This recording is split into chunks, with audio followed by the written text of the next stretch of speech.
Guys, it's Doremi. Welcome back to my channel. I'm really excited to be able to make this video. I thought I wouldn't be able to make a video like this in a very long time. I've been pretty deceived by especially series in a long time. And I wasn't expecting it. I wasn't expecting I would love, well, you'll see by the title, the series that I'm going to be mentioning as much as I actually did. I've been going through a bit of a series tryout phase. I've checked out the following, because everybody mentioned, especially in the horror genre. I've tried American Horror Story, the following, even True Detective. See, True Blood was the last series that I was really hung up on, that I actually waited. I started following it in the first season, and waited every summer until I got the new season. Very hyped up about it. I love the end. I think it's everything that a series should be, even if it takes vampires or werewolves or whatever. It gives it a whole new perspective. You fall in love with each character. There's great dialogue, great political criticism, and just great performances, and what ends up being a really good show. And I was kind of missing that. I was missing a series that I was hoping to come back to, waiting to see another episode of, and I was really disappointed with the following. And then I checked out True Detective, and there was a couple or two more that I saw one or two episodes of, and I just thought, oh my god, I'm just seeing the same thing over and over again. Annabelle. I love The Silence of the Lambs, and I love the character of Hannibal Lecter, but I just cannot stand the whole, you don't have to figure out the character. We're going to tell you what the character is, and it's just like that. I am, like in True Detective, I am a negative person, blah, blah, blah, blah, blah, and you are blah, blah, blah. The other, with Annabelle, it's also the detective, that's all I can say, and it gets the cooperation, and you already know that Annabelle is like the bad guy from the beginning, but you kind of like him, and it's like, it's the same game we had in the movie. And then I found Bates Motel. Okay, I've heard about Bates Motel a long time ago. The only tattoo that I have is of Alfred Hitchcock's face on my leg. I adore him in general and what he represents to cinema and what he's done, and I never thought that anything with the name, like Annabelle is to The Silence of the Lambs. I thought that's what Bates Hotels would be to Hitchcock's Psycho. But I just loved it. I loved the approach that they got on the series. I love how they're treating Norman Bates and the mom, and it's how it analyzes psychologically the difference between a psychosis and somebody who's just neurotic and control obsessed, and then somebody who just doesn't know how to differentiate wrong and right, and he doesn't know why these things are happening to him, and it doesn't just tell you off the bat, and just how they play with how the mom teaches him. These are kind of spoilers. I've just seen the first 5 episodes, but this is how psyched up I am about it. I really hope it doesn't disappoint me, and I'll keep you updated about it.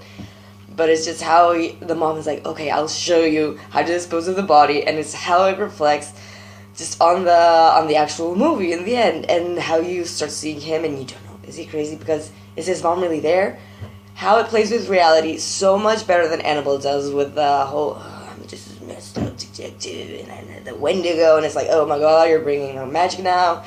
It's just not cool. And the Bates Motel, I really thought, what are they going to do with this? What direction are they going to take? And it involves not only him, but they bring up this brother that he has, also playing the is he good, is he bad kind of deal. And then there's the entire town that is just, it feels like everybody's kind of insane there, and they start talking about, I'm not going to say anything in particular, but they start talking about how the town is always built up on agriculture, but somehow everybody has a lot of money. It starts really getting into that, so it also becomes sort of like an adventure, a thriller kind of thing, but it doesn't have to do with, oh my god, everybody's investigating Norman Bates at the beginning, and oh my god, no, it's more about, oh, this happened to his mom, or oh, this happened to him, and I'm actually really curious, because there's still a long way from the point that I am now, only 5 episodes in, I think it's 10 in the first season, all the way up to the Norman Bates that we know in Psycho. So I don't know, I'm really looking forward to it. And then from Vera, I don't want to say her name wrong, Vera Farmiga. Well, I've known her from The Conjuring and The Boy in Striped Pajamas, and another one, I can't put my finger on it. I've seen her before. I think she's a really good actress. Maybe not, she's not Meryl Streep because she hasn't done as many movies, that I really, really think she does it really well. And then not to mention Freddie Highmore, I don't want to say it wrong, our own Charlie from Charlie and the Chocolate Factory. Also a movie which I adore. I will, if you guys are interested, get into my Tim Burton phase. I've just finished seeing Johnny Brasco. Shout out, by the way, guys, over to my cinemas, over at CinemaSins, or particularly Screen Junkies, that they mentioned, which was Johnny Depp's best performance.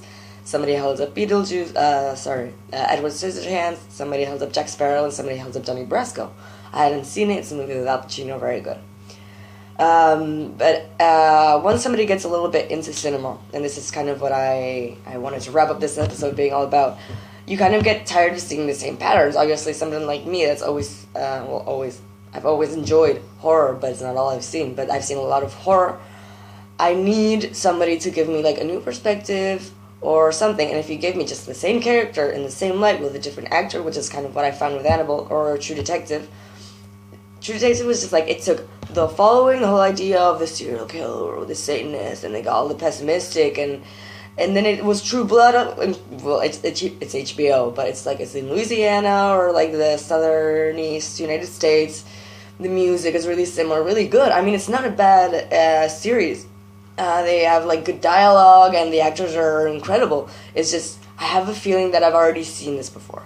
I have a feeling that this is a character that's like the good cop, the bad cop, blah, blah, blah. And then right after that, I saw Annabelle. It's also like the good cop and the bad cop.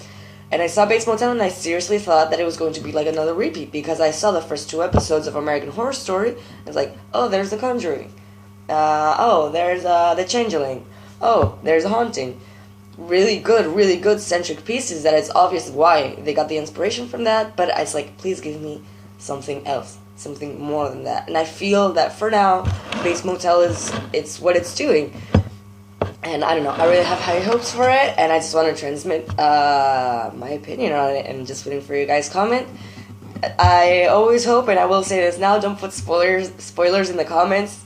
I don't want to have to end up like deleting some videos, because I don't know, this is just informative. I myself haven't seen the entire series yet. I don't know what it's gonna end up being like. But yeah, I have high hopes for it, and keep you updated. So here's bye from Doremi.